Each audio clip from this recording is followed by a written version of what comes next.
Hello there, Scorpio sign. Welcome to your monthly reading. So this reading is for the month of December for Scorpio, Sun, Moon, Rising, Venus. Scorpio, hindi lahat ng Scorpio maka-resonate sa reading na to. So takes what resonates and leave the rest. Cross-watchers, pwedeng kayo to at hindi sila Scorpio sign. So put yourself in a situation kung saan kayo naka-resonate. Scorpio, if hindi kayo naka-resonate sa reading na to, so check your other placements, your sun, your moon, your rising, your Venus sign. Dahil pwedeng doon kayo maka-resonate at hindi dito. Scorpio, if hindi kayo naka-resonate at all, magulo sa inyo yung reading. That means, could be this reading is not for you. So, Scorpio, ngayon lang ako nakabalik. Ngayon ko lang nabasahan yung Scorpio for the month of December kasi I travel and nag-travel ako, nag-attend ako ng event, so na-busy ako. Kaya ngayon lang ulit hahabulin ko tong December for Scorpio. Scorpio, Sagittarius, pababa. So your situation right now, Scorpio, is poison. Toxic, unhealthy behaviors people. So might be you are with someone because your reading, this reading is about future self reading, love reading edition. So future self, your future self about relationship and love. So might be sa ngayon, nasa point ka ng buhay mo na you are in a toxic relationship, unhealthy relationship. Or might be hindi mo nagugustuhan yung mga nangyayari sa relationship mo ngayon, Scorpio. So, tignan natin with the tarot cards, okay? So, Scorpio, future self reading. Scorpio, Sun, Moon, Rising, Venus. Scorpio, Sun, Moon, Rising, Venus. Scorpio, Sun, Moon, Rising, Venus. Pasensya na kung may maingay Madaling araw na ngayon pero maingay kasi may inaantay din kasi kami na umuwi ng bahay.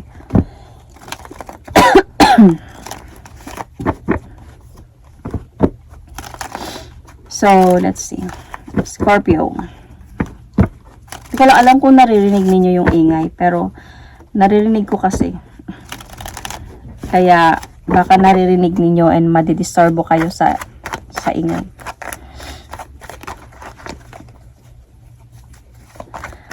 So, Scorpio, future self reading. Love reading for Scorpio.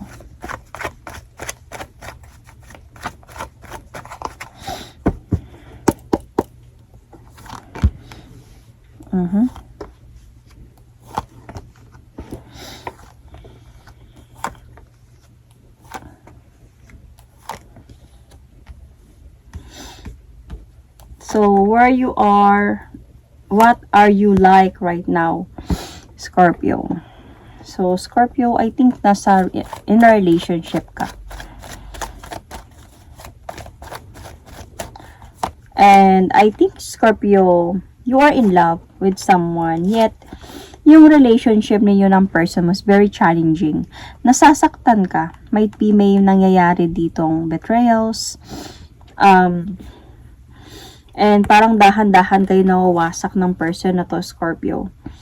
So, I can see here na challenging itong relationship na meron kayo kasi nalalaman mo or may mga nalalaman ka, lumalabo yung connection ninyong dalawa.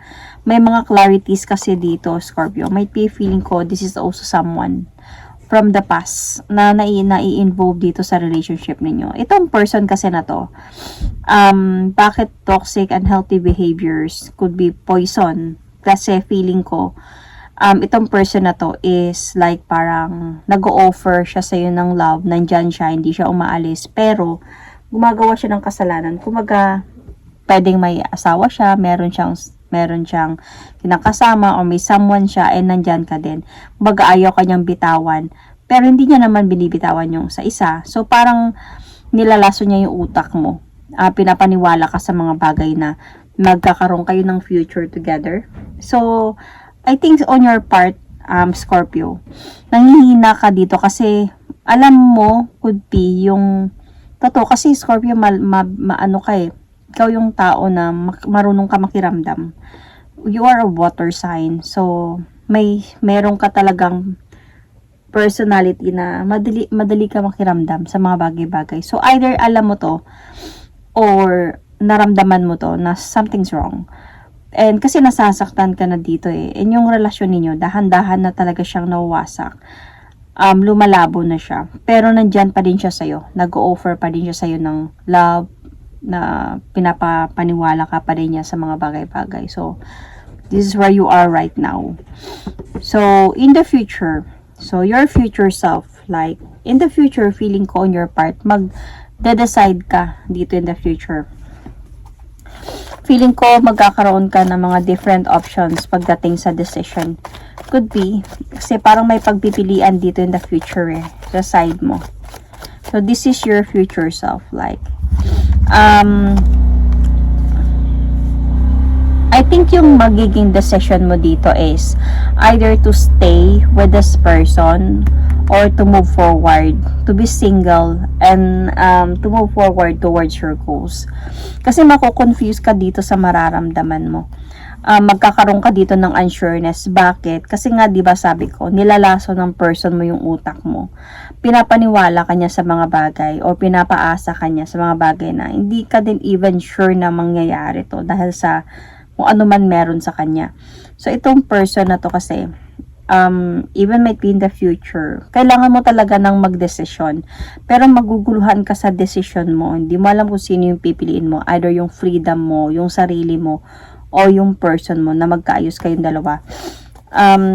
Dahil sa naniniwala ka sa pagmamahalan ninyo, sa mga pangako niya sa'yo. So, in the future, may pagpipilian ka. So, what is your current situation right now, Scorpio? I think nasa point ka ngayon ng parang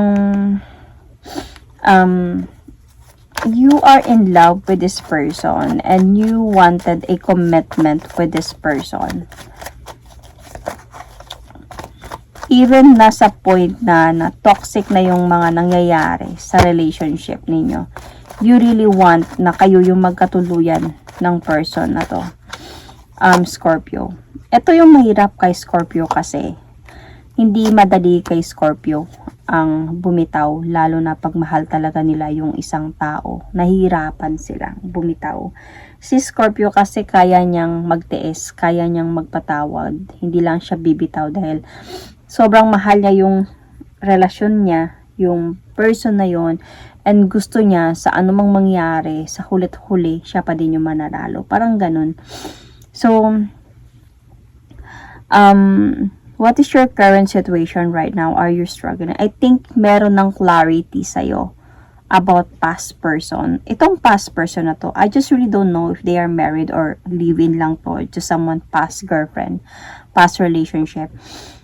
Alam mo na to, pero you really want to win this game. You want that this person talaga is mapunta sa'yo, maging kayo talaga ng person na to. So, this is, you are really trying your best to be happy. Show everyone that you are happy with this relationship, even if nasa point na kayo ng unhealthy, o may mga unhealthy behaviors ka nang napapansin.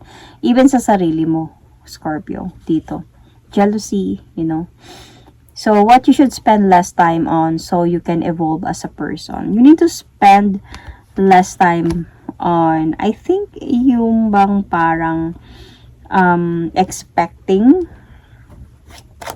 na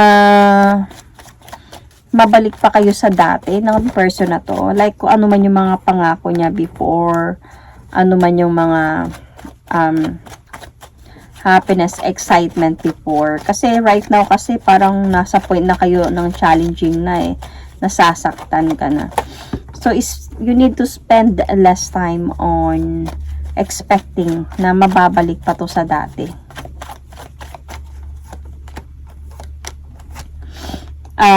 Kasi nasasaktan ka na eh. But you really want that this person will offer you new beginning na ikaw at ikaw. Hindi ko lang alam if you are LDR or naging LDR. Scorpio, you need to spend less time on expecting from this person to really offer you new beginning. Hindi ko man sasabihin na wala kang aasahan dito. Pero, parang hindi din healthy na yun yung in-expect mo na kahit toxic na yung relationship ninyo, yun pa din yung nasa isipan mo, yun pa din yung na-expect mo. Kaya, you really want to take the leap of faith towards this person, no matter what, kahit nasasaktan ka na. And I think you need to spend less time on that. But instead of that, you will going to spend more time on your goals in life, chasing your goals. You need to spend more time on yourself, believing in yourself, taking care of yourself, loving yourself, and especially chasing your goals in life to be successful din para sa sarili mo, hindi lang para sa relasyon ninyo. So, you need to spend more time. Mas importante yun kaysa sa expectation dito sa person na to, sa mga pangako niya sa'yo, kahit na medyo toxic na yung relationship ninyo.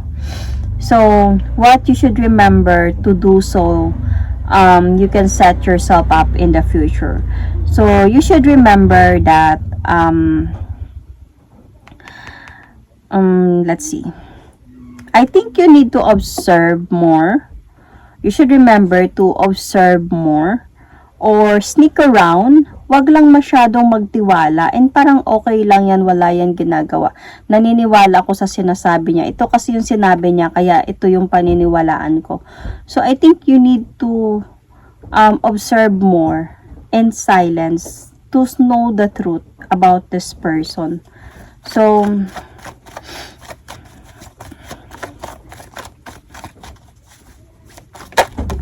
kumbaga, wag masyadong over sa tiwala naman sa person na to. Dahil nga, ito yung sinasabi niya sa'yo, mahal ka niya, madami na siguro kayong pinagdaan, matagal-tagal na din siguro kayo, and as a point na, yung, alam mo yung parang, alam mo, ito sana yung gagawin ko pero hindi ko kaya kasi mahal kita, yung mga ganon. So, naniniwala ka sa kanya, nagtitiwala ka sa kanya. Kaya, ang sinasabi dito, what you need to spend, what you should remember to do so. So, remember that may mga bagay ka pang kailangan na mas malalaman pa para makiklear yung mga katotohanan na dapat mong malalaman about this person. So, para na din makapag-decide ka if needed na bang tuldukan to or what, something like that. Hindi ka din maiipit sa sitwasyon, hindi ka maiipit sa decision mo, sa mga nangyayari. So, what you should let go of to become the best version of yourself? I think you need somehow, kung ganito naman na yung mga nangyayari, poison, toxic, unhealthy behaviors, pinapaniwala ka niya sa mga bagay na hindi naman na totoo, umaasa ka sa person na to, whatever it is, at kahit alam mo na yung katotohanan, alam mo nang niloloko ka. So, I think, you should let go of, like, yung bang parang wanting to have a great changes pa with this person. Sorry about that. Magulo yung aso ko.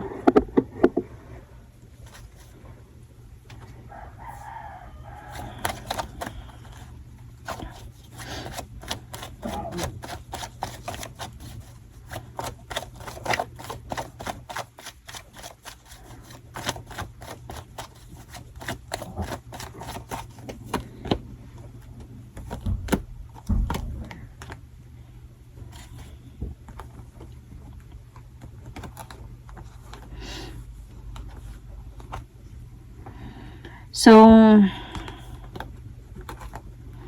okay, sana yun. What you should let go of to become the best version of yourself.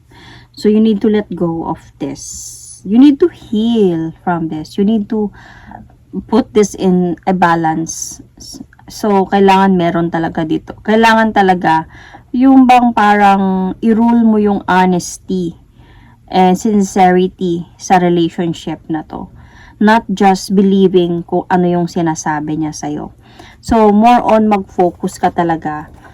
If totoong mahal ka talaga niya, nagmamahalan kayong dalawa, kailangan maging open siya sa'yo. Hindi lang sa pinapaniwala ka niya sa mga bagay na walang ebidensya, walang proof.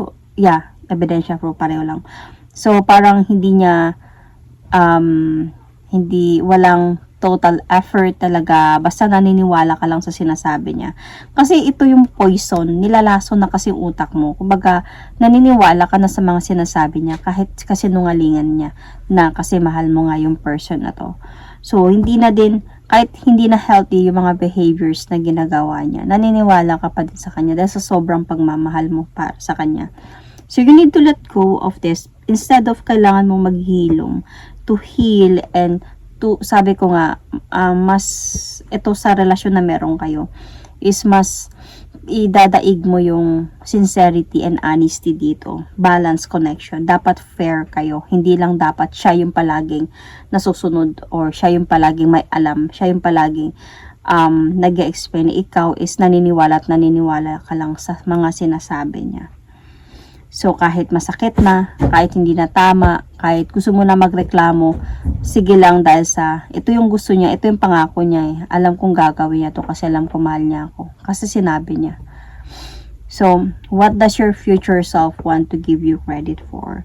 So, your future self want to give you credit for that you are someone, a very lovable person. You know how to love and you know how to accept love in your life. But, you just really need to be wise pagdating sa accepting love in your life. So, sometimes you also need to be smart to know kung yung love na yun is deserve pa para sa'yo. Kung yung love na yun is worth it pa sa'yo, healthy pa para sa'yo, sa sarili mo, sa palibot mo, sa'yo, mismong sa'yo. So, what do you have the potential to accomplish? One day, they will going to have a great changes na mangyayari sa sitwasyon na to, sa relationship ninyo. Let's see.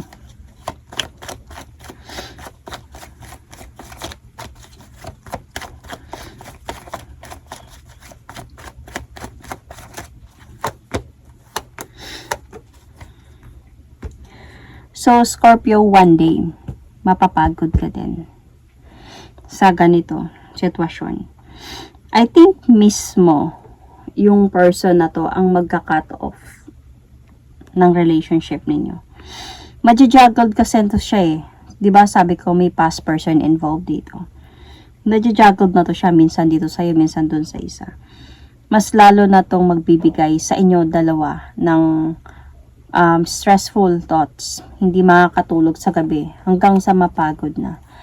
Ang priority ng person na to is kung saan siya may anak, may pamilya.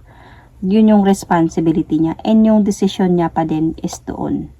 So, if hindi ikaw to, Scorpio, there is a possibility na pinapaasa ka lang talaga ng person na to na may future kayo together. Pero yung ending pala nito is yung pipiliin niya pa din is yung past niya. Kung saan may pamilya siya.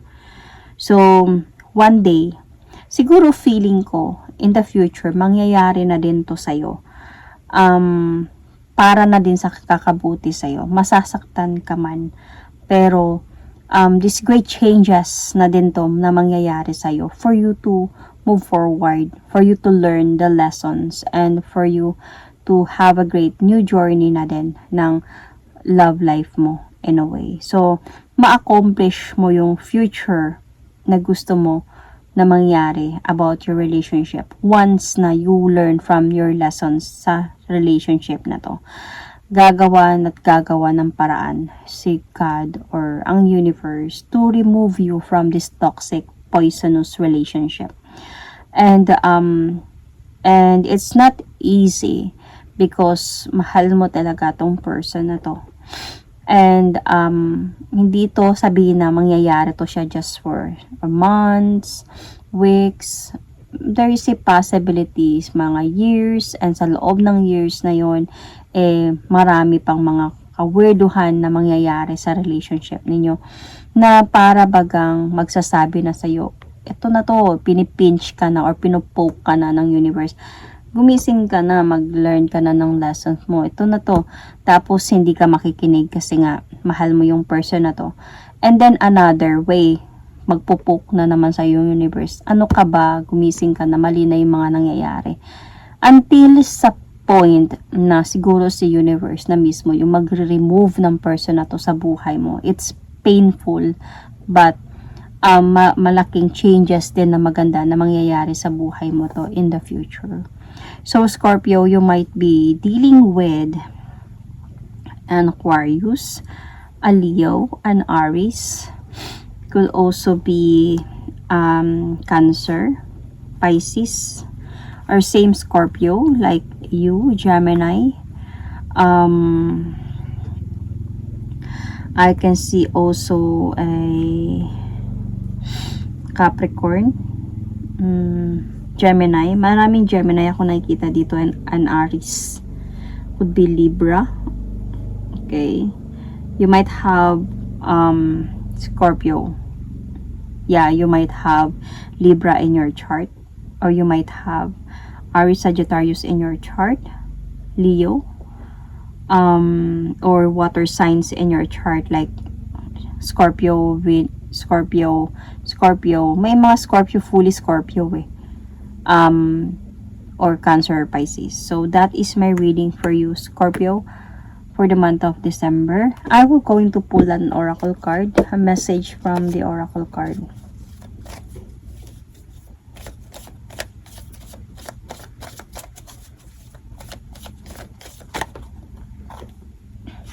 Deep in your heart, you already know the answer. Do what feels right. Kasi dito, 'di ba? Alam mo na nagbubulag-bulagan kasi nalaso na yung utak mo eh. Nalaso na yung puso mo, utak mo sa paniniwala sa pangako ng person na to. Pero deep in your heart, you already know the answer. So do what feels right. So that is my reading for you. Thank you and God bless.